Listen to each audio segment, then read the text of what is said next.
I do feel for a lot of you, you're getting like sucked back into a possibly, codependent, toxic environment, and you don't really need that. I do feel as well, what's crowning you here is the Nine of Swords, okay? The Nine of Swords indicates sleepless nights. When I do readings for clients and this card shows up, it usually indicates like not only is somebody not getting enough sleep, but they might be dealing with mild depression.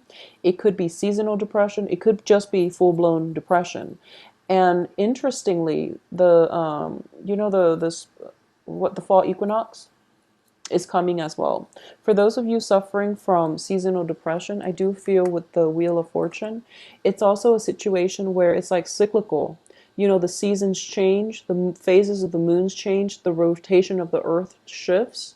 So it's just the axis, actually. It's just like seasonally, this might be something that you're experiencing. So, for example, what I'm getting is this, and I feel like I'm getting this for a lot of Pisces. In the summertime, you're actually very happy, and then the cold night starts coming with the fall and winter, and you're just like, how am I going to make it on my own? You might be living in an environment where you're a farmer, for example, and you're relying on the seasons in order to get by, and with autumn and winter approaching. I know this sounds very archaic, but people actually deal with this. So with the coming spring, excuse me, fall and winter, you're thinking to yourself, like, how am I going to get through this winter? And then the person from your past that you try really, really hard to escape from is coaxing you back in, and they're feeding you this sob story as if, it's a mutually beneficial relationship. You can't cope over the winter. I can't cope either. For whatever reason, emotionally or financially, let's just help one another out. Don't get sucked back into that sob story. There is definitely false communication coming through that you want to be careful about, okay? In general. Yeah, I do feel that with the Eight of Coins in the reverse, I do feel like it was a financially codependent type of relationship as well. Emotionally, yes, but also financially. So because of it, you have a lot of anxieties, a lot of fears, a lot of worries about how you're going to able to make it, how you're going to be able to conjure these pentacles from this little melting cauldron or this boiling cauldron. You're trying to see what's the best way that you can manifest material abundance in your life in order for you to be self-sufficient, in order for you to not have to go back to this situation, okay? So what I'm sensing here is, for a lot of you, you might have recently left a job and you're kind of like in panic mode because a new job is not coming through, and all of a sudden around Mercury in retrograde, like after the 17th of September, you're getting like a message where someone is like, oh, I have a job offer for you and it's going to pay really, really well. If it sounds too good to be true, it probably is. Okay, I feel like 100% it definitely is, because you can't really conjure pentacles out of a pot. You really have to work hard for your money. So don't get sucked in by these, false advertisements, and especially with people who are feeding on your insecurities in order to get you to do what they want. So just be very careful, Pisces. Protect yourself. You're in a really good place right now, so don't cycle back to that mentality that got you stuck in the previous situation to begin with. Okay, don't think negative. I do feel abundance coming through, so just be careful.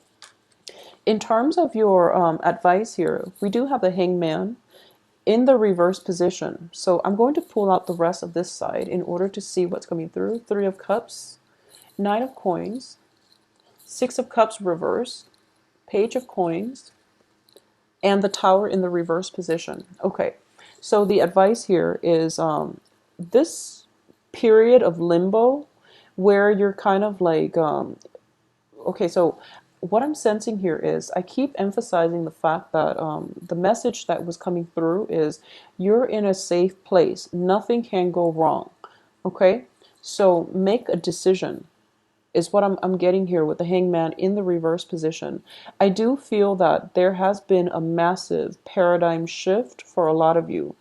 And I do feel for a lot of Pisces, you have such a good heart, and you willingly stay in bad relationships because you feel bad for the other person, or you willingly put yourself in situations where you're taking on the burdens of other people because you don't want to deal with the worries and the anxieties. Okay, you have to realize that people are a lot stronger than than they seem.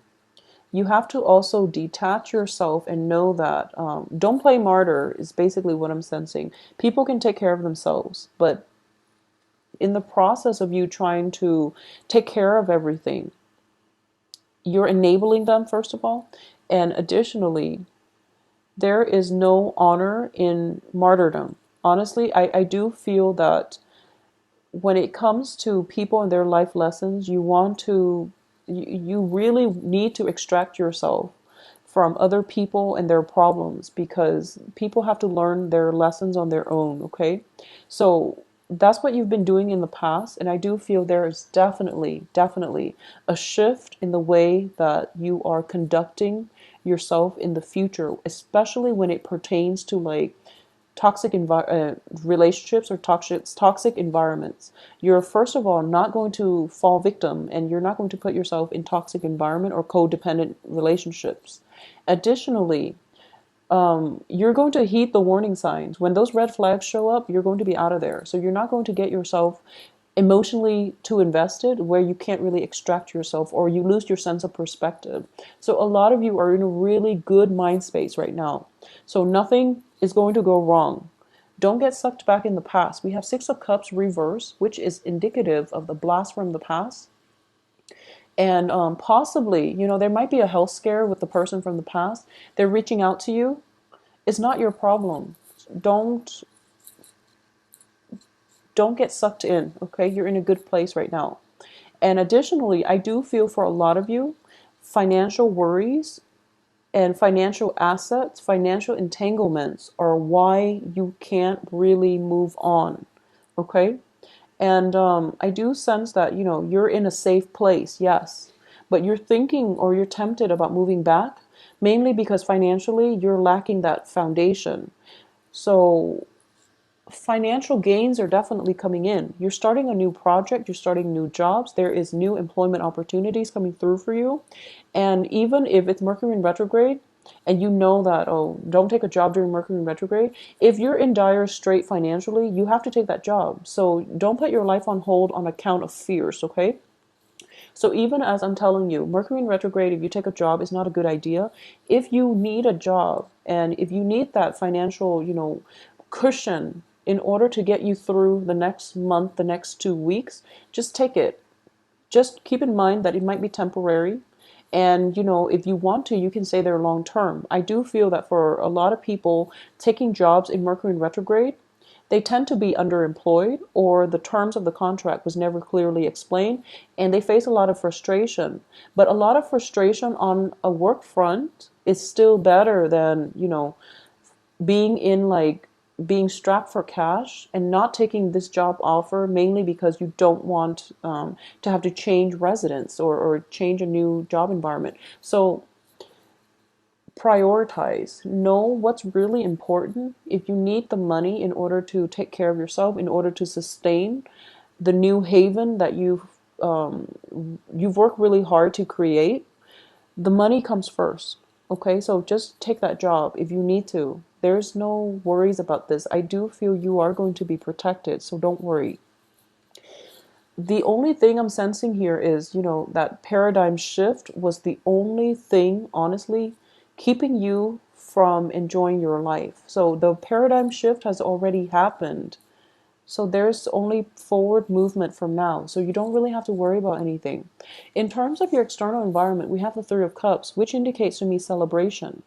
It indicates to me like, that culmination, things coming together, getting a lot of support from those around you, getting a lot of, if for those of you who are, landing that new job, or thinking about a new job, or thinking about what's the best route for you to take in terms of work, I would say look into the hospitality industry. These two cards usually come out together when I do readings for people in the hospitality industry too. So that's possibly where you're going to find like stable work, or at least work that pays pays enough where you don't have to worry, okay?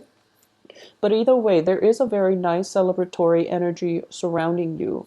And I do feel the people here are definitely sincere. These are friends. These are people from all walks of life, because when you look at them, there's an insect, and these are like different species. They're all different heights, excuse me. But they all get along because they all have like a commonality, you know, like a certain life moment, certain life experiences in common. So even though they might not agree with one another, there's still definitely a process or a situation where they have enough in common where they can understand one another on a very deep, on a very personal level, despite their differences. Okay, so it's really really fruitful. For those of you who are dealing with like fire sign in a romantic setting, I do sense that you want to be a little bit careful, okay? For those of you dealing, fire signs are Leo, Sagittarius, Aries. I do sense there's going to be dash hopes, basically like flaky energy coming through, which is not going to be conducive for romance long term. So you want to be a little bit careful. One person should not put in all the work.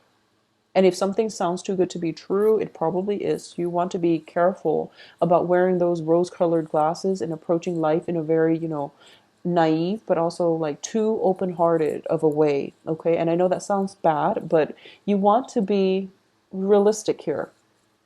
For those of you who are dealing with earth signs, this is Capricorn, Virgo, Taurus. I do feel that there is a very, very good, possibly even reconciliation with this earth sign. They are going to be able to provide a lot of support for you. And I do sense there is possibly, you know, this earth sign can be a romantic partner. I do feel as well, you know, Three of Cups indicates, you know, like a big gathering celebration. There is possibly a celebration coming through for the second half of this month where you might meet these two potential partners, earth and fire, and be careful with the fire. I do feel that you want to be with whoever it is that is very, whoever it is. I feel like you're at the point now where you know the red flags and the warning signs, and you're a good judge of character at heart. Pisces are a very good judge of character. You overlook a lot, but you know people. You know who you can trust, but you do overlook a lot. So just be careful, be discerning, okay? And I do sense that there is somebody that is going to hype up, you know, all these job prospects. You want to avoid that. Whoever it is that instead of talking about a gazillion job potential coming through for you, if they're just talking about one thing, that's the person that is more solid, that has a lot more options, that you want to actually proceed with on the work front, even on the love front, because that's where it's going to be good for you, okay? I do feel a blast from the past, possibly with a fire sign. I do feel a person from your past, not in a romantic way, but you know, somebody that you're related to in the past, is coming through, possibly offering a new job, and they're only coming up with like one proposal. That's the job that you want to take, because the other one might talk big, but they don't really follow through. Okay, so Pisces, have a wonderful rest of September. I do sense that the worst of it is, honestly, it's over. The worst of it is done. You can only go uphill from now. Okay, so the path, you know, we talk about path dependencies. So it's actually really important what you do right now, because you're starting a new phase in your life. So don't get sucked back into the past. Try to plan things out a little bit more, because, you know, path dependencies means that you have like a fork in the road, and the further along one path, the less likely or the more difficult it becomes for you to backtrack and to take the other path. So be smart about this. You're in a new phase, you're starting over. You want to plan things out a little bit more systematically so that you don't have to backtrack, okay? Don't waste time backtracking. By having like a solid game plan from the get-go, then you can save yourself a lot of time, a lot of emotional anguish, a lot of pain, disappointment, and things like that, a lot of tears. Just plan things out a little bit better for this next phase in your life, because honestly, I do feel that the worst of it is over, okay? So move forward. I wish you the very best, and good luck to you.